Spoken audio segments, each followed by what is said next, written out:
Welcome to Doing the Work, a Naples integrated recovery podcast. My name is Brian, and this space is for anyone who's tired of surviving the same emotional and behavioral loops, whether that's anxiety, trauma, addiction, or problems in your relationships. Around here, we cut the surface level advice, no sugarcoating, no platitudes, no bumper sticker wisdom.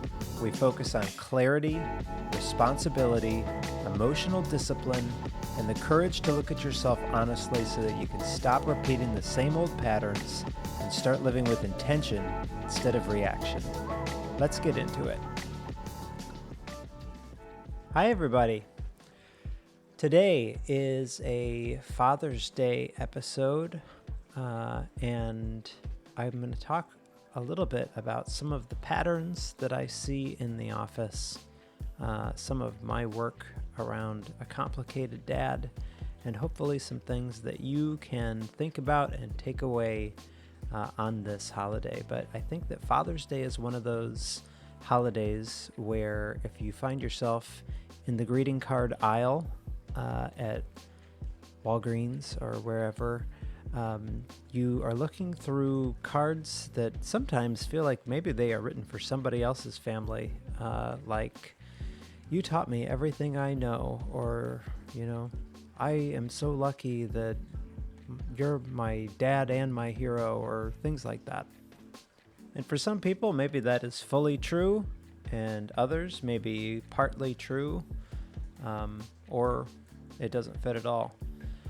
Because what do you do if you had a father who provided but didn't know how to be close? What do you do if you had a father who truly loved you but mostly showed it through work, pressure, criticism, sacrifice, or expectations? What do you do when the person who hurt you also helped you?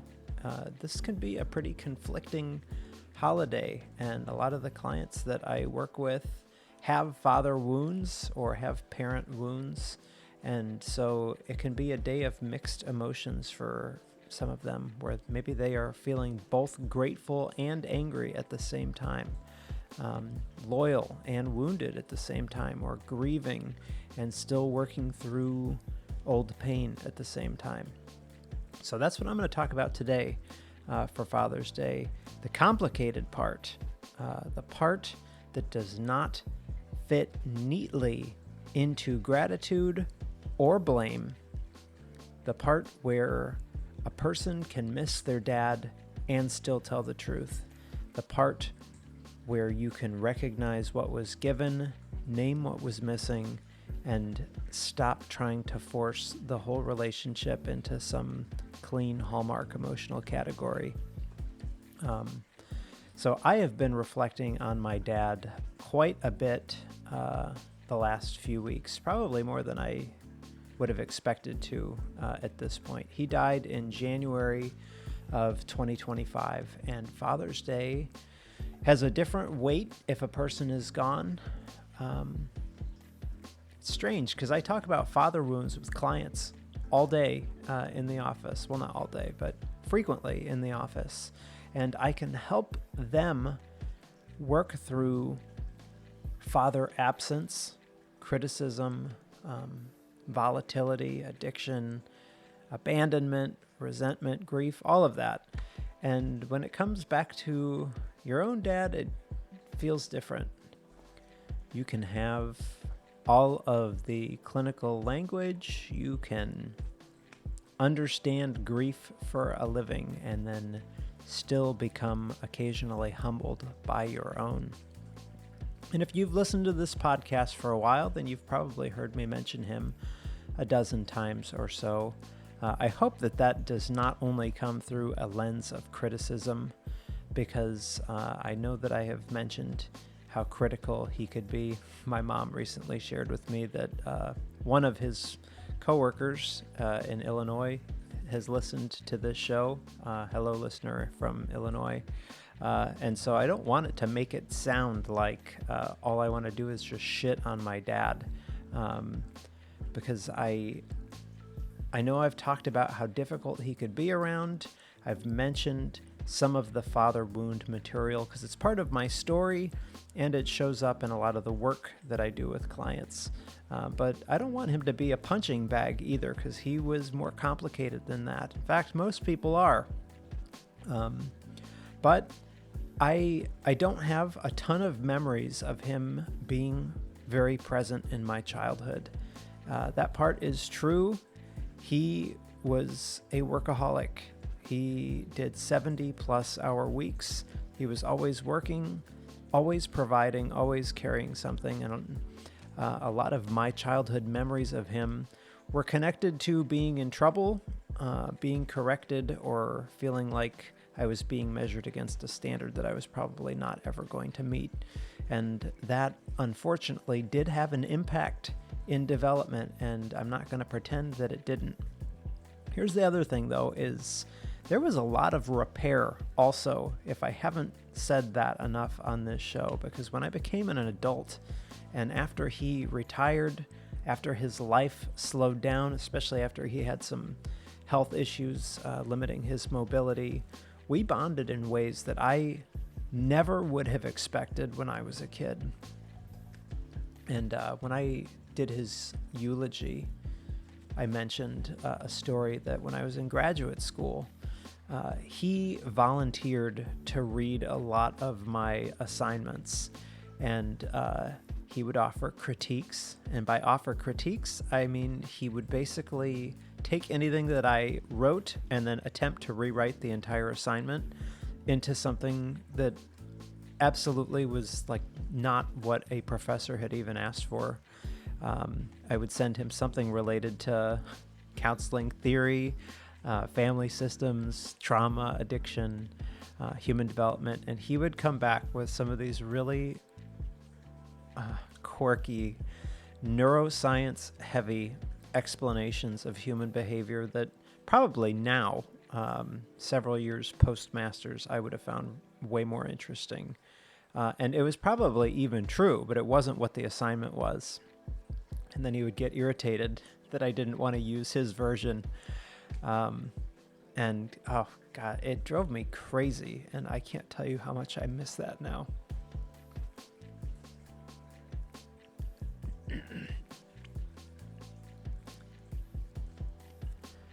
I miss the fact that he would have listened to this podcast and probably told me that I need to explain the neuroscience more. I don't even know if he knew who Andrew Huberman was, but that's a podcast that I've really gotten into, and I'm sure I would have bonded with him over. And I've found that as I talk about neuroscience, I think I usually lose people on this show. So we'd be bickering right now about he wants more neuroscience, more mechanism, more explanation. And he would probably critique the structure and the argument and the pacing, which I know was like his way of letting me know that he was proud of me, through a performance review. Very complicated and odd, funny and full of grief all at the same time. And I would give anything to have that conversation with him right now, which is one of the strange things about grief, is that you miss beautiful parts, obviously, and you can also miss annoying parts, quirks, friction, and predictable ways that that person would irritate you.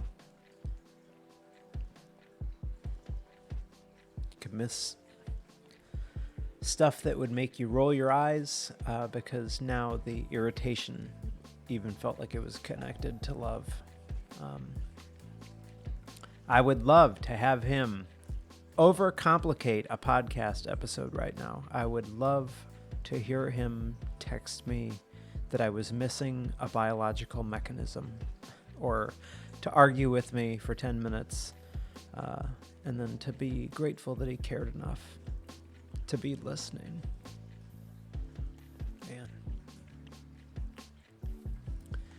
And one of the things that I have had to sit with more and more is I work hard. I overwork. If If you go back a few episodes when I talked about cutting a handful of insurance panels, my God, I'm just like my dad. I'm a workaholic. And now I see more clearly what he gave to the family. I could see the sacrifice differently. And he worked like that so that we would not know what it felt like to live in financial struggle, because he grew up in a Great Depression family. His dad was alive in the Great Depression, and so that was one of his shaping experiences.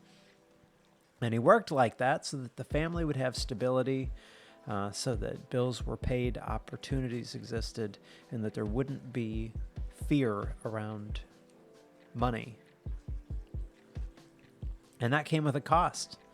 It cost him, it cost us, it cost the family, it cost connection, presence, warmth, and it cost childhood memories that did not get made.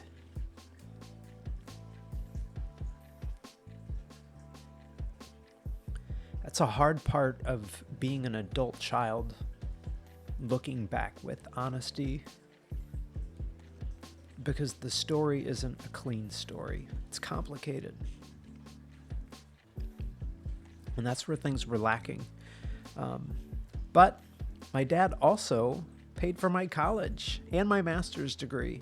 I'm sure that might sour somebody's face to think or hear that, but that's true. Unlike a lot of people in this field, I follow a lot of therapist groups, and I see that some people are just crippled with financial debt and trying to just survive as a therapist. And I don't experience that because I started my practice at zero instead of $200,000 in debt.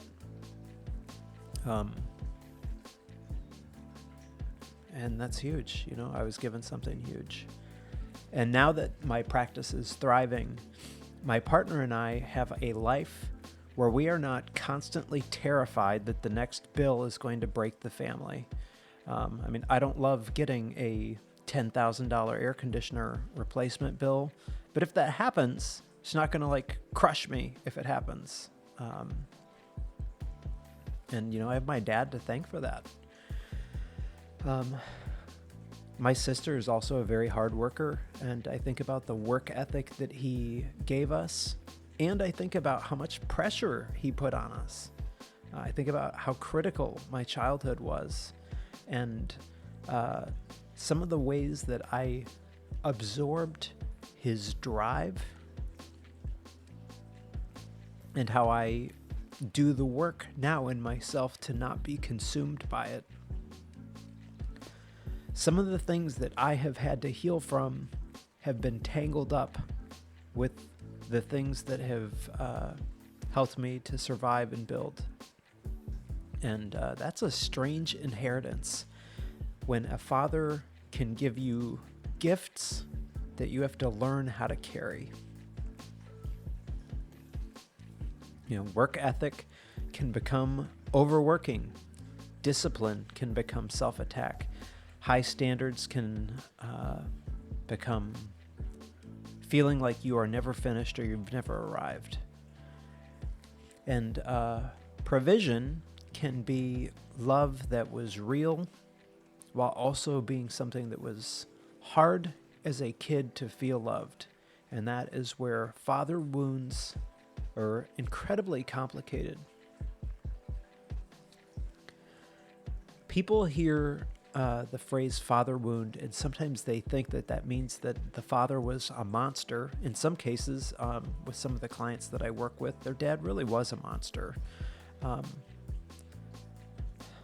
In some cases, there is, abandonment or violence or addiction or cruelty.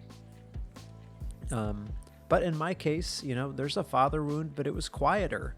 A dad who is technically in the house, but emotionally unreachable. Sometimes it's a dad who provided everything except warmth. And sometimes it's a dad who loved you, but didn't know how to be curious about you, or only seemed to notice when you achieved something or disappointed him or needed to be corrected. And that kind of wound can be hard to name because from the outside it looks like everything's fine. He worked. My mom frequently says he never cheated on me. Like, man, hopefully that's not the only thing that you need in a marriage. Maybe your father worked, stayed, paid bills, and provided and was respected. Your dad may have been a good man in many ways, and still that internally a kid may have gone hungry. And that is a part that a lot of people struggle to say out loud because it feels like you are being disloyal to the family, or that you're ungrateful, or that you've taken a parent who has sacrificed everything and that you're reducing them to their shortcomings. So it's complicated. Adult healing requires the ability to be able to tell the truth without needing the truth to flatter anybody. And a lot of people carry father wounds into adulthood without realizing how much those wounds are running the show. A lot of my clients come in talking about anxiety, anger, addiction, depression, relationship conflict, overworking, all of that. And somewhere underneath the current problem, there is often an older question somewhere in the vein of, are you proud of me? That can organize a person's whole life. It can make somebody chase achievement like oxygen. It can make somebody collapse if they are criticized. And it can make somebody addicted to collecting every credential, becoming a doctor, doing anything they can to be seen. It can make somebody hate being needed by other people. It can make somebody chase unavailable, toxic partners because that unavailable love feels familiar to them. It can make someone organize their whole life around earning their father's approval or proving that they didn't need it. And that is why fathers are so important.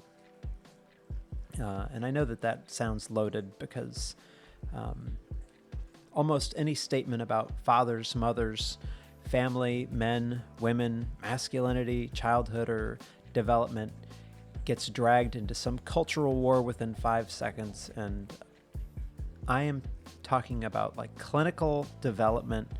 Fathers are often one of the first places that a child learns something about strength, protection, discipline, approval, competence, and belonging. And in many cases, a father is one of the first mirrors that a kid has that they look into and recognize that they are safe or respected or wanted. And a father does not have to be perfect to give those things. He doesn't have to be emotionally fluent every second. You don't have to be Instagram soft. You don't have to be perfectly regulated, therapy language dad who never gets irritated or always says the correct thing. I don't even think that exists.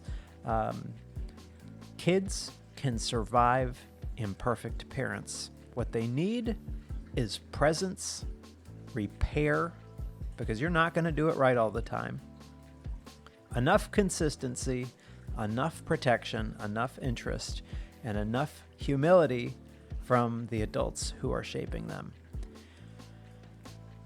A father's presence can give a child a sense of being claimed by the world, a sense that somebody has their back, that somebody's watching, that somebody cares how they turn out, and that somebody's proud of them. And a father's absence can echo for decades or lifetimes. And sometimes that absence is physical. If you've got a dad that left or died, or a dad that was not present, maybe he was in the house but not available. Maybe your dad was a drunk.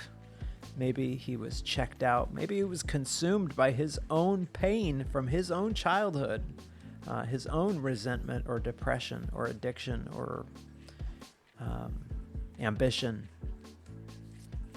Sometimes the kid had a father in the house and still felt fatherless. And that one is hard for people to explain because other people look at the outside facts and go, well, he was there, he provided, he went to work. What are you complaining about? Yet the child or the adult child can feel guilty for naming the hunger. Provision is real. Sacrifice is real. Food, housing, tuition, health insurance, lights on, someone buying your first car, your family being protected from financial panic. All of those things are love in their own forms. And emotional absence is real too, because kids need eye contact, interest, warmth, play, curiosity, guidance, repair, and a sense that they are more than a responsibility that has to be managed. And a lot of fathers from older generations were taught that their job was just to provide, endure, shut up, keep moving, pull yourself up by the bootstraps, don't feel. It's sad. There was a lot of them did not have language for a lot of this stuff, and many of them gave only what they knew how to give. So I use that tagline at the end, which I learned in DBT on this show. People are doing the best that they can with the tools that they have. And you could probably also do better than that too. But some of them may have grown up in households where they didn't know how to give tenderness. So criticism became how they were trying to prepare their kids for a hard world. Or some just gave silence because nobody ever gave them language for what was happening inside of them. Some of y'all may have had fathers who were even colder or harsher or more violent, more absent, or more emotionally starved than anything that I've talked about here. And that doesn't erase impact. It does explain the inheritance. And this is where I find myself sometimes with my own dad. There are some things that I wish had been different. I wish that he had been around more when I was young. I wish that I had more memories of him playing, asking questions, being present. But I also know that the man worked himself hard enough to give us a life where survival was not a daily question. And I have certainly benefited from that. That my education was paid for that, and started my practice without the kind of debt that crushes a lot of people before they're even able to get moving. I know that a lot of my current stability is connected to the sacrifices that he made when I was a kid. So, the wound and the gift came through the same person at the same time. So if you are listening to this around Father's Day, maybe that's the reflection. What did your dad give you? What did he cost you? What did he teach you directly? What did he teach you accidentally? What did you inherit from him that serves you? What did you inherit from him that you need to heal? And with that, is there something that maybe you are trying to prove? Or is there approval that you're chasing, or anger that you're still carrying, or grief that you are not letting yourself feel? And what, if anything, is still possible? Because for some people, Father's Day is warm, maybe simple, a phone call, cookout, Hallmark card,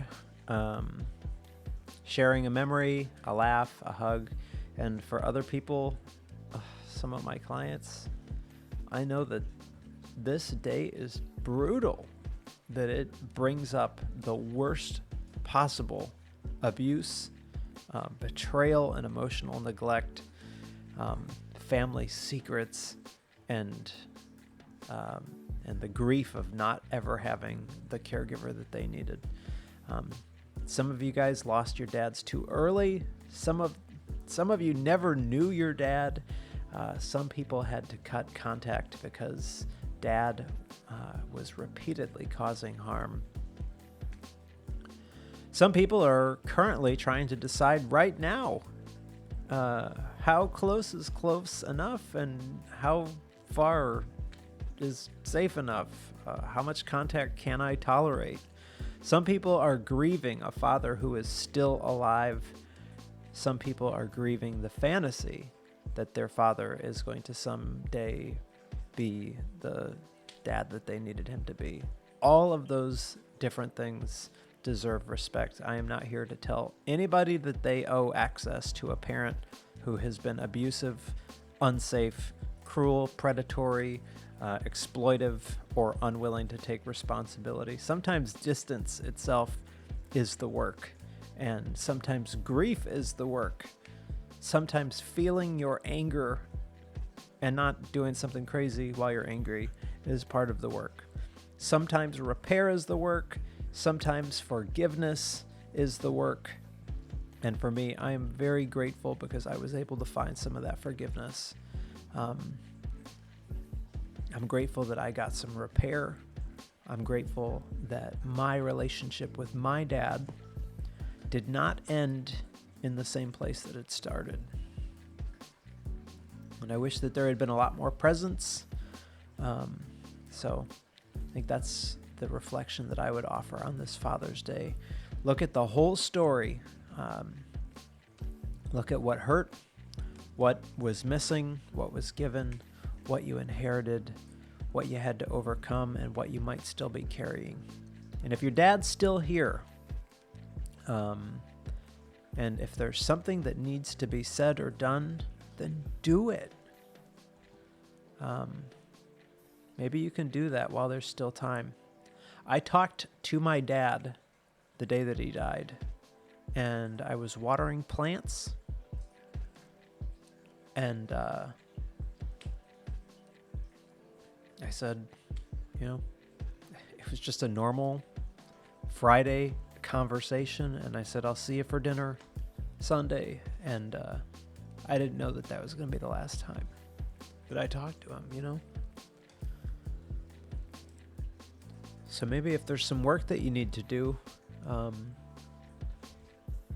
maybe think about having one of those hard conversations. That does not mean forcing a conversation with somebody who has not earned it, though. So it means take seriously the fact that time is real.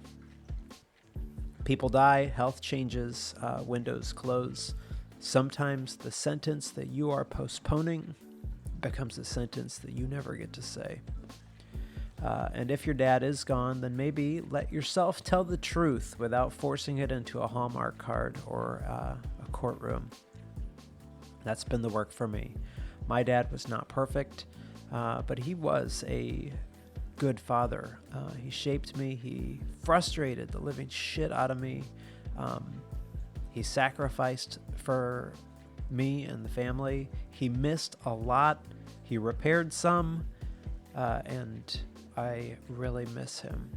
I miss his brain. Sometimes, to some extent, I miss a little bit of his critiques. I miss how much he would have wanted to improve something that did not need improving. He would often try to help my mom in the kitchen, that she would make something, and he'd be like, you know what this needs? And she'd go, not a fucking thing. Yeah.